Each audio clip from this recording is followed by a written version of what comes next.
Daughters of Reddit, what is something you wish your father knew about girls when you were growing up? Unwanted sexual attention from grown men doesn't always come from strangers. It comes from family friends too.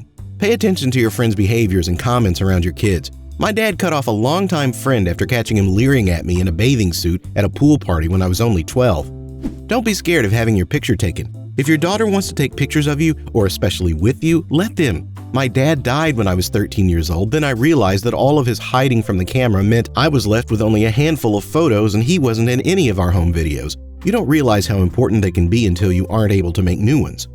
Our standards of how we expect to be treated by men come from how you treat our mothers. Show her kindness, we will expect kindness. Treat her like crap, and we assume being treated like crap is normal. Don't just assume your daughter won't be interested in your activities because they aren't stereotypically girly or because once as a small child she didn't want to do it. Not wanting to say go hiking or fishing when I was 5 years old doesn't mean I never ever want to do it. Keep trying to get your kids involved in your life and don't just give up. You're teaching them not to share things about themselves and losing the stance to bond over something you love. I'm not sure about girls in general. To me, I'd rather have had a dad who was there than a dad who was successful and a workaholic. When your dad is gone, you remember the silly little things, the bedtime stories he told you, playing with you on the beach, having ice cream together. Be a father who is present in your daughter's life. Play with her when she's small. Tell her stories. When she's older, listen to her. Take an interest in her interests, even if they sound silly. Take an interest in her life in general. That's all anyone can ask. That's it. Great, you're extending the offer to spend time together. But when you invite your kid to the garage to help with something, actually have them help with something. For context, my dad would be working on his boat engine or something, and he'd say, "Come help me with this." And then I'd sit on a bucket for 20 minutes watching him in silence and finally wander off out of boredom. Looking back, it's great he wanted to spend time with me, and I appreciate that, but that being present and being involved are two different things. How to put hair in ponytails or brush long hairs in general. Just thinking about it 20 years later makes my scalp hurt. Also, to include the daughter in stereotypically male housework. I can cook and load a dishwasher like my life depends on it, but I can't do any sort of maintenance like putting up a picture frame or unclogging a sink. That not every instance of anger or sadness on my part was because it must be that time of the month. My dad is a great guy all around, but used to bring that up, even jokingly, way too often.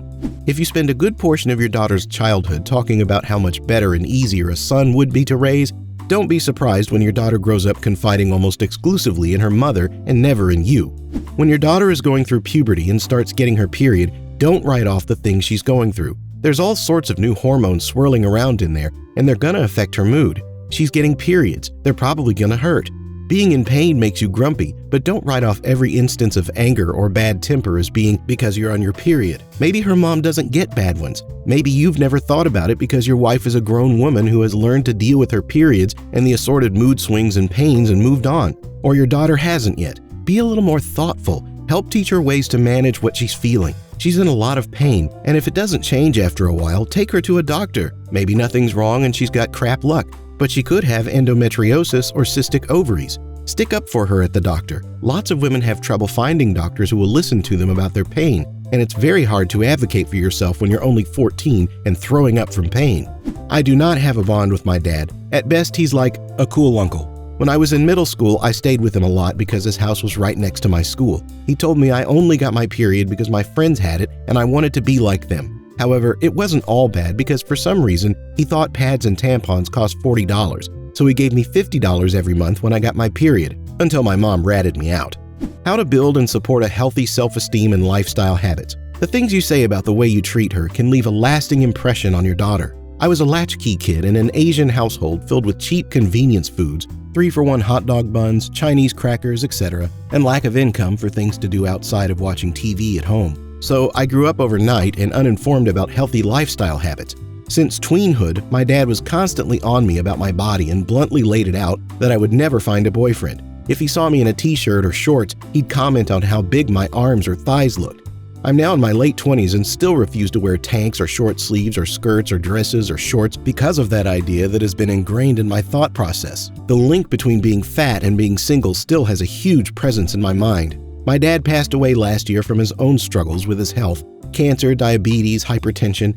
Since then, I've made my own lifestyle changes and went to therapy. I'm about halfway to my weight end goal, and I've discovered a love for hiking, spin classes, and yoga. But trying to build up self-esteem through reframing of things and positive self-talk has been the hardest struggle of all. Treating every boy interested in your daughter as your enemy does both of you a disservice. My dad was very overprotective. Anytime a boy had a crush on me, he would be immediately added to my dad's crap list, even if he was perfectly kind and respectful. At a certain point, I just stopped listening to my dad's complaints. In my eyes, he had lost the right to give input about my relationships. Unfortunately, when I was 17, I became entangled in an abusive relationship. My dad hated the guy, but since he also hated every one of my previous suitors, I didn't interpret his concerns as legitimate.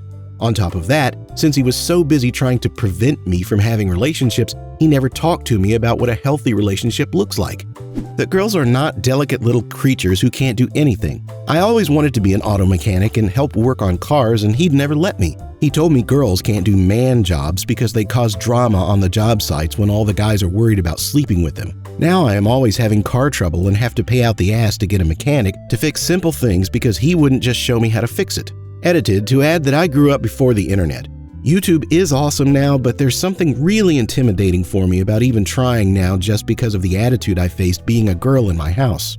Disclaimer: I love my dad, we have a great relationship, he has always believed in my abilities at the end of the day. That when you let your 10-year-old son have more freedom to ride bikes far from home, go to the store alone, and take risks than your 13-year-old daughter for no other reason than her gender, she's going to be pissed and spend the next 10 years rejecting all things feminine because you have convinced her that to be female means to be weak and vulnerable. Masculinity does not equal strength and maturity, and femininity does not equal weakness and gullibility. It took a long time, but he recognizes that now. When you do something wrong, apologize. Don't just try to ignore what we just fought about and try to be our friend 15 minutes later. When you try to ignore our problem, it hurts us. It makes us angry. We won't want to be friends. My friends and I have almost all had this issue with our dads. The worst thing, though, is when you try to have someone else apologize and fix things for you. My dad has asked me to be this middleman for my younger sister. My friend has been asked by her dad, and some others have mentioned their dad sending in their mom. It doesn't make things better, and a lot of the time makes that middleman lose respect for you. Respect us as people and apologize to us. Don't make comments about my friend's breasts. Don't make comments about the small size of mine. Stop talking about teenagers' breasts, Jesus Christ. Read a book about female bodies, specifically menstruation, and stop acting like pads and tampons will kill you if you see, touch, or God forbid, buy them. Girls are starting their period much earlier than they used to, and they're going to need support. Luckily, my dad worked through all that with my mom and then my older sister, so he was pretty chill. But I remember a friend having to keep her supplies hidden in her room and her dad yelling at her for not holding it and staining a car seat. How much it sucks to feel ugly and the measures we take to avoid that. This didn't really begin to be a problem until I was older, but my dad would always get really mad when I wanted to leave the house looking good.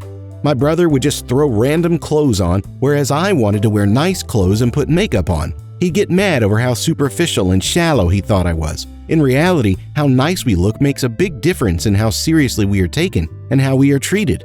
Even if you think your daughter is fine and has nothing to worry about, chances are most people, and men especially, will not feel the same way.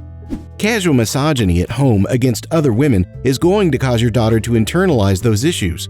Also, my dad never took interest in our personal lives or tried to connect with us in a deeper level. We, especially me, since my brother was a boy, functioned more as trophies for him to show off.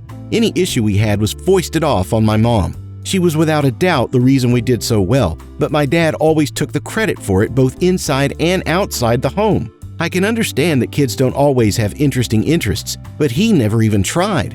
And now he's surprised when we don't talk to him about anything and go straight to mom. Plus he gets mad that neither of us put effort into our relationship with him. What can I say? You reap what you sow. That if you say your 8-year-old is too chubby to wear something, that is going to stick in her brain forever. Choose your words wisely and realize that not only the super skinny child had worth. This is more general to parents, but I think it applies a lot to girls and fathers. Her feelings are real and valid. Problems she's sobbing about, whether it's a boy or a fight with a friend or whatever, may seem trivial or silly to you, but those feelings are so important to her right now. In 10 years, you can tease her about Jimmy from science class who she thought liked her but ended up asking her friend Alice to the dance. Now is not the time. Don't belittle her about it. Listen to her, ask her questions, learn about her life. It may seem boring to you, but my dad listened to me. He remembered my friends' names and would ask me about them. He asked me seriously about what I wanted from the future. And you know what? I'm 25 now and I still confide in my father. He calls me just to chat, and I tell him about my feelings and I ask him about his. It only takes one mean joke to put that wall up, and it's hella hard to take it down.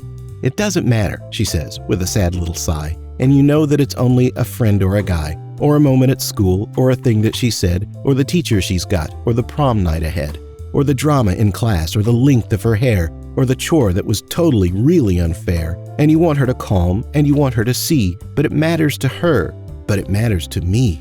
Thank you for watching. If you enjoyed this video, subscribe to the channel and press the like button.